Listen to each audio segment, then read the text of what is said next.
So next step, let's bore scope these three and take a look at them. All right, so here, there we go. That's nasty.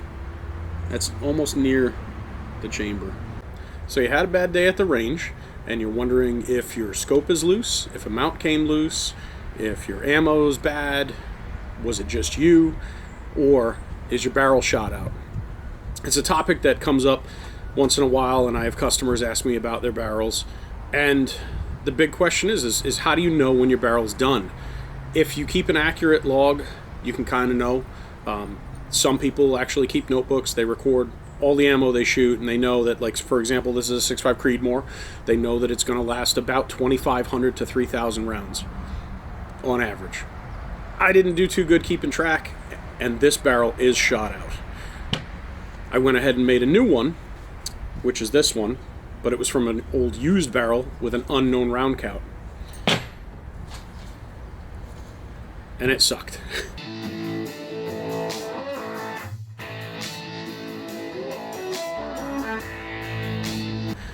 So I just spun up this fresh one, and I have not shot it yet. I'm going to try and see if I can sneak to the range at some point. But we've got three different barrels here. One we know is shot out, one that's brand new, and one that's questionable. And this thing's 27 inches long, so I might actually chop this down to a 16-inch barrel. I'm going to have to measure that and see if I have enough meat there. Because if all the throat erosion and fire cracking is all limited to this area here, this might still be usable, and since I have it, it wouldn't cost me anything to try. This is the stock barrel that came on this gun. This is a Masterpiece Arms rifle. It was originally in 6.5x47 Lapua that I rechambered to 6.5 Creedmoor. And if you look real close at that, they actually didn't do that correctly, in my opinion. It has to have a shoulder because this is a recoil lug. This is a Stiller TAC 30 action.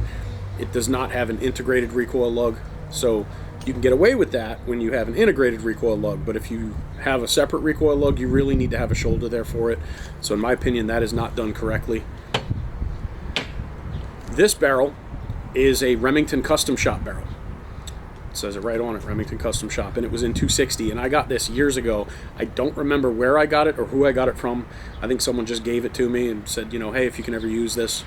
And it was about 28 inches long, and it had a little bit of wear, but I didn't know how many rounds were through it. So since it was free, and I'm cheap, I took about an inch off real quick and rechambered it from 260 to 6.5 Creedmoor. I took it out, and it was shooting about 0.8 to 0.9.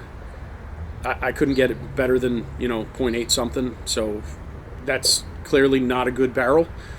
Or is this one worn out as well? So we're going to bore scope all three of these and go through them, and I'll actually have video of the bore scoping on the laptop, and I'll put that on the side of the screen. Bore scoping alone is not the tell-all for the condition of a barrel, because you can have a barrel that looks fantastic and doesn't shoot great, and one that looks like crap and shoots great.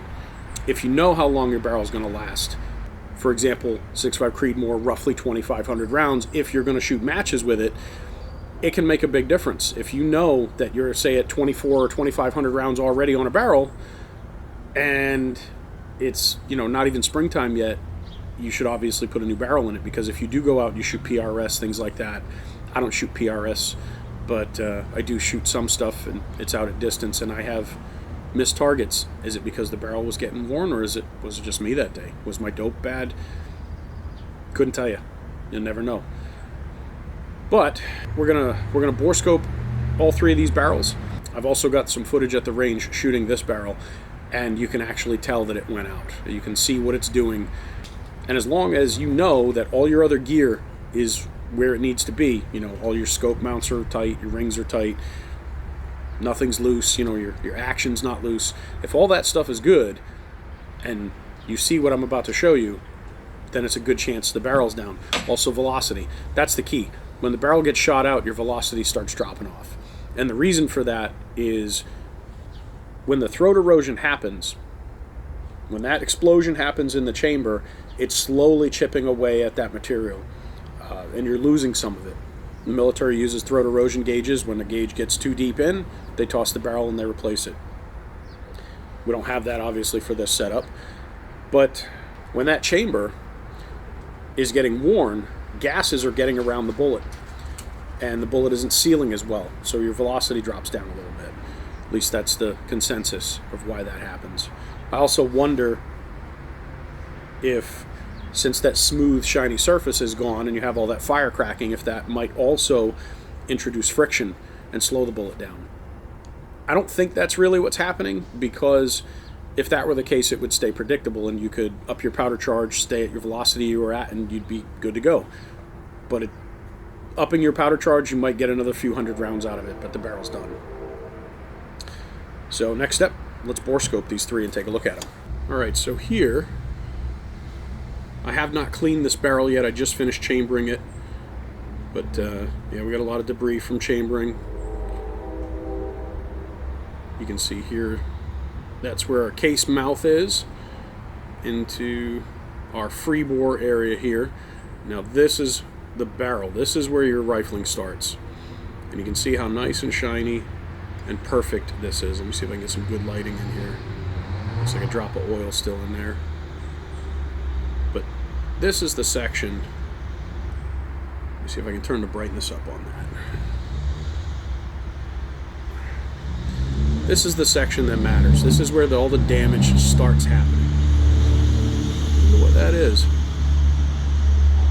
That's not from cutting the chamber, because it is past our throat. It could be a slight defect. This is a brand new Krieger blank. I'm sure it'll shoot fine. That's one thing about having a bore scope, is that you look at all the tiny little crevices and you start to nitpick things that sometimes you're better off not looking at it, kind of like your transmission fluid. Just don't change it, leave it alone, the car will drive fine. But as we go down, this is a brand new barrel. This is nice and clean, nice and shiny, perfect rifling. Lands and grooves are gorgeous. This barrel is what you expect any good quality barrel to look like. Looks like some kind of little drag mark there. Some kind of chatter from a cutting tool. But that is not going to... It's so small, it's microscopic, it's not going to affect it at all. This barrel will probably shoot fine. Like I said, bore scoping sometimes is... It makes you cringe when you see little things. It's a speck of lint in there. But beautiful barrel. Now let's take a look at the one that we know is shot at. So here we're starting, this is the muzzle end. And you can see the rifling looks good. You know, normal. Not really any damage. It's not bright and shiny, but that might be some unburned powder.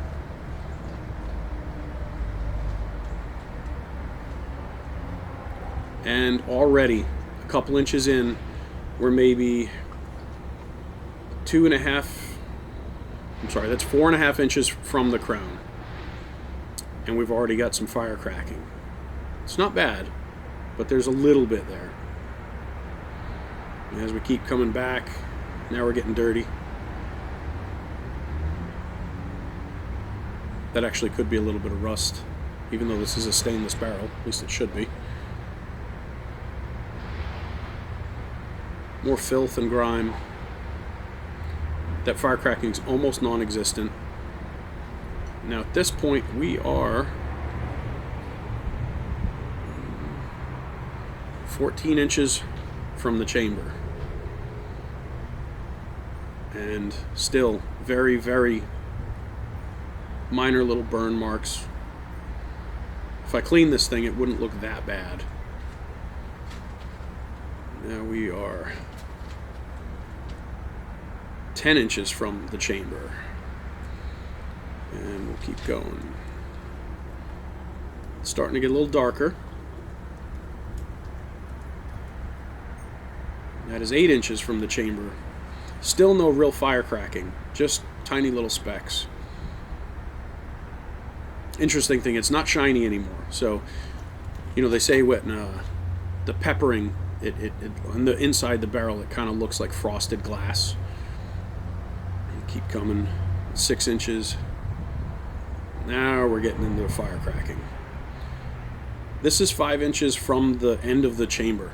So you figure 2.8 inches is like the area where the rifling begins. So that's about 3 inches from the actual blast happening, and that's where your fire cracking is starting. You can kind of see when it wasn't there. That's at 6 inches. And then here's 5 inches. That's at 6 inches. And then as we come back a little, right there, that's 5.5. We're already getting some really good fire cracking. It's only in the grooves, but as we go back, it's going to get worse. There's about 4 inches. Doesn't look too bad.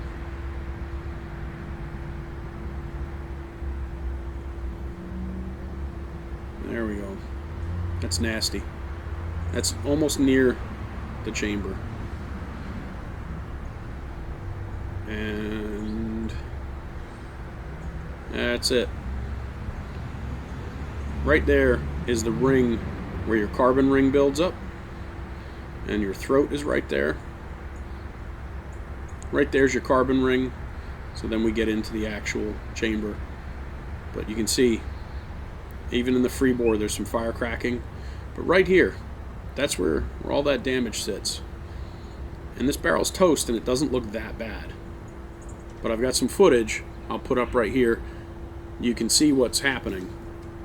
And I know from shooting it that day, what happened is I was shooting at the first target, and then all of a sudden impacts were about 2 inches low, several in a row, and then 2 inches high. It was bad.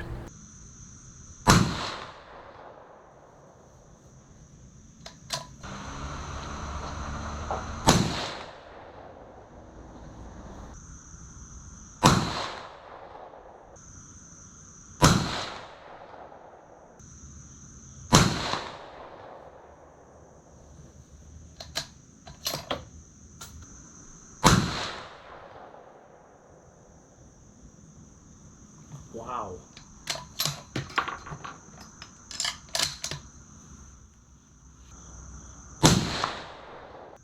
Those two shots are full 2 inches lower than the last group.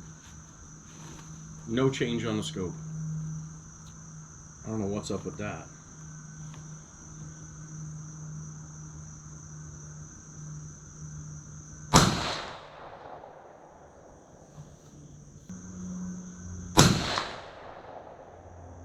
The whole group just shifted down.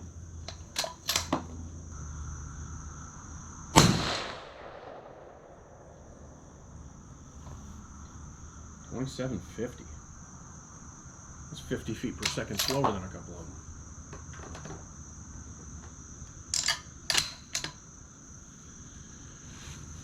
Let's go to the third dot.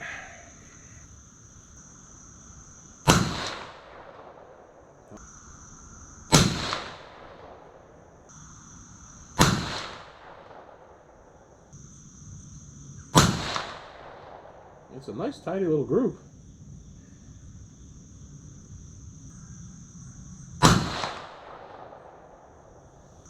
Let's dial up 0.6.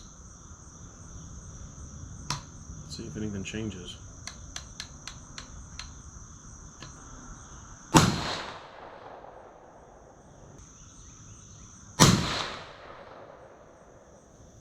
$27.41.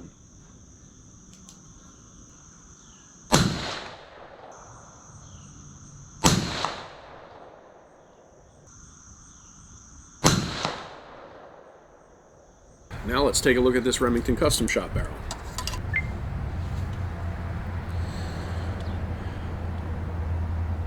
And here's our throat.